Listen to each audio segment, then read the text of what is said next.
जय सतगुरु महाराज जी की जय। जय गणपति जी की जय। सरस्वती मैया की जय। भागवत गीता का 3रा अध्याय।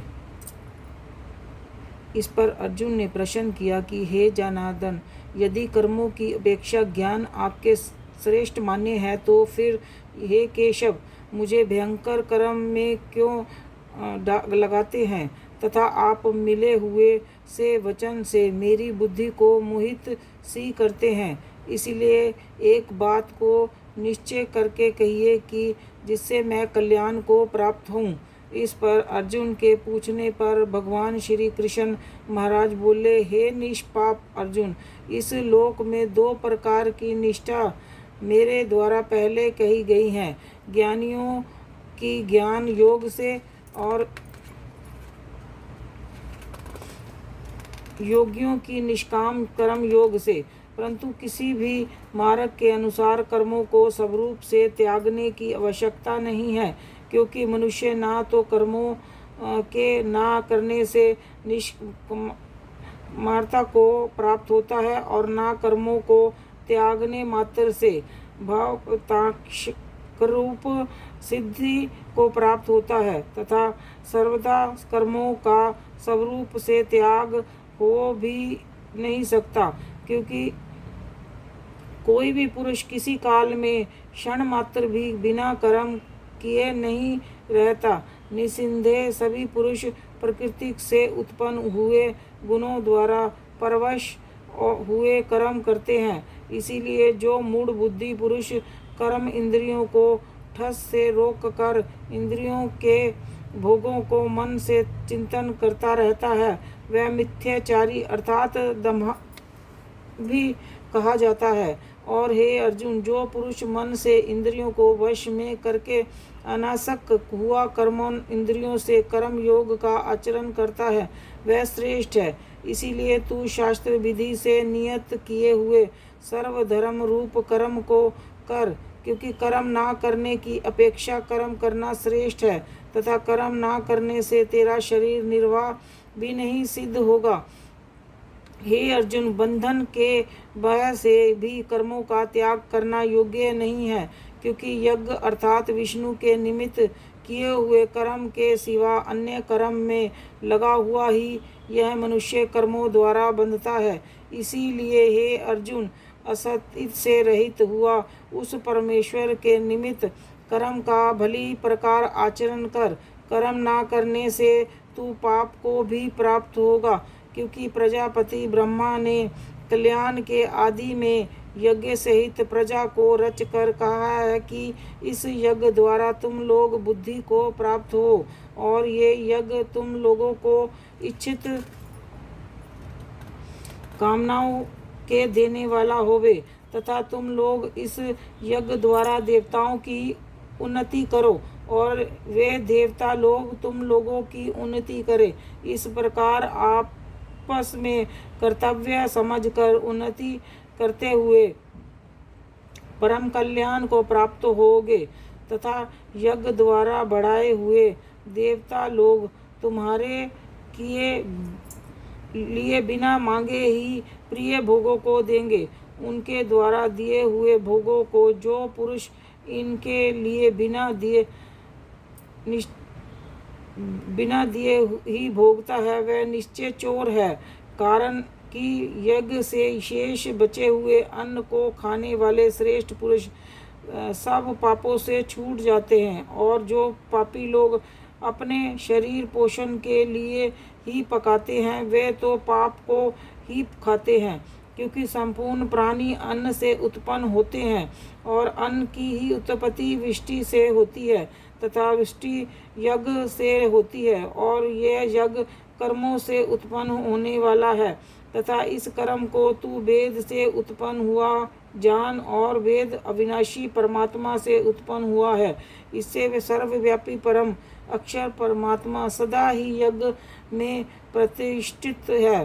हे पार्थ, जो पुरुष इस लोक में इस प्रकार चलाए हुए सृष्टि चक्र के अनुसार नहीं वर्तता है, अर्थात शास्त्रानुसार कर्मों को नहीं करता, वह इंद्रियों के सुख को भोगने वाला पेय पुरुष व्यर्थ ही जीता है, परंतु जो मनुष्य आत्म ही में प्रीति वाला और आत्म ही में तृप्त तथा आत्मा में ही सृष्ट होवे, उसके लिए कोई कर्तव्य नहीं है, क्योंकि इस पुरुष संसार में उस पुरुष का किए जाने से भी कोई प्रयोजन नहीं है और ना किए जाने से भी कोई प्रयोजन नहीं है, तथा इसका संपूर्ण भूतों में कुछ भी स्वार्थ का संबंध नहीं है, तो भी उसके द्वारा केवल लोकहितकारक कर्म किए जाते हैं। इससे तू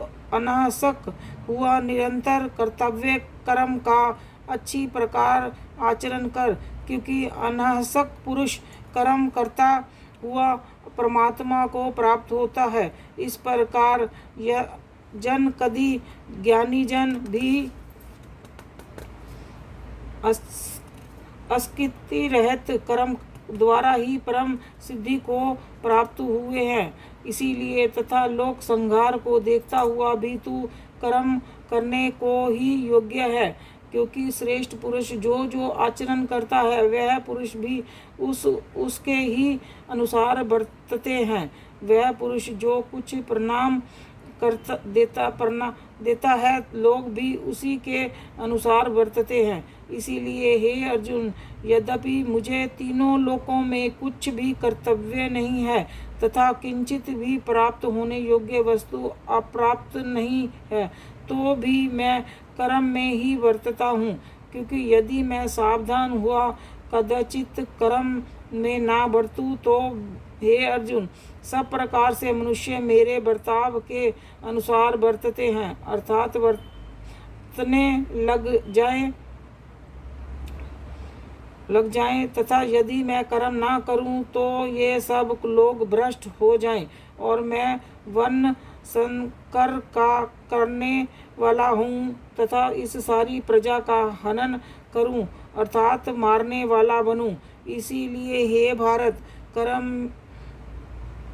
में असक्त हुए अज्ञानी जन जैसे कर्म करते हैं, वैसे ही अनहसक हुआ विद्वान भी लोक शिक्षा को चाहता हुआ कर्म करे। ज्ञानी पुरुष को चाहिए कि कर्मों में आसक्ति वाले अज्ञानियों की बुद्धि में भ्रम अर्थात कर्मों में अश्रद्धा उत्पन्न न करे, किंतु स्वयं परमात्मा के स्वरूप में स्थित हुआ और सब कर्मों को अच्छी प्रकार करता हुआ उनसे भी वैसे ही करावे। हे अर्जुन, वास्तव में संपूर्ण कर्म प्रकृति के गुणों द्वारा किए हुए हैं, तो भी अहंकार से रहित मोहित अंतःकरण वाला पुरुष मैं करता हूँ ऐसे मान लेता है। परंतु हे महाबाहो, गुण विभाग और कर्म विभाग के तत्व को जानने वाला ज्ञानी पुरुष संपूर्ण गुणों में बरतते हैं ऐसे मानकर नहीं असक्त होता है, और प्रकृति के गुणों से मोहित हुए पुरुष गुण और कर्मों में असक्त होते हैं। उन अच्छी प्रकार ना समझने वाले मूर्खों को अच्छी प्रकार जानने वाला ज्ञानी पुरुष चलायमान ना करे।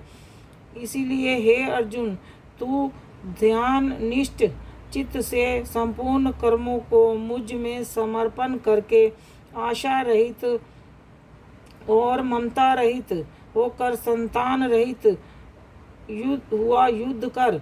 हे अर्जुन, जो कोई भी मनुष्य दोष बुद्धि से रहित और श्रद्धा से युक्त हुए सदा ही मेरे इस मत के अनुसार बरतते हैं, वे पुरुष संपूर्ण कर्मों से छूट जाते हैं।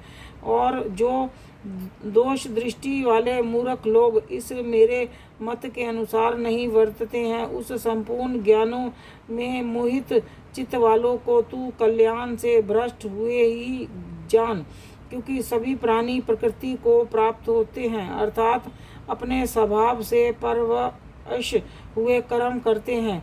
ज्ञानवान भी अपनी प्रकृति के अनुसार चेष्टा करता है, फिर उसमें किसी का हठ क्या करेगा। इसीलिए मनुष्य को चाहिए कि इंद्रिय के अर्थ में अर्थात सभी इंद्रियों के भोगों में स्थित जो राग और द्वेष हैं, उन दोनों के वश में नहीं होवे, क्योंकि इसके वे दोनों ही कल्याण मार्ग में विघ्न करने वाले महान शत्रु हैं। इसीलिए उन दोनों को जीतकर सावधान हुआ सर्वधर्म का आचरण करे, क्योंकि अच्छी प्रकार आचरण किए हुए दूसरे के धर्म से गुण रहित भी अपना धर्म अति उत्तम है। अपने धर्म में मरना भी कल्याण कारण है और दूसरे का धर्म भय को देने वाला है। इस पर अर्जुन ने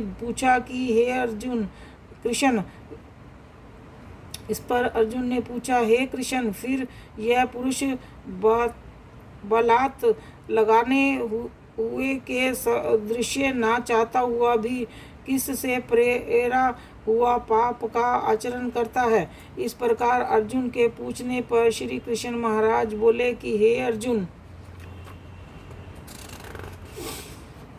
रजोगुण से उत्पन्न हुआ यह काम ही क्रोध है।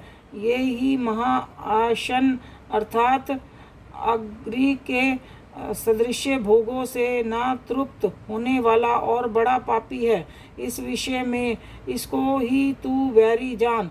जैसे धुएं से अग्नि और मल से दर्पण ढका जाता है, तथा वह जैसे जोर से गर्भ ढका हुआ है, वैसे ही उस काम के द्वारा यह ज्ञान ढका हुआ है।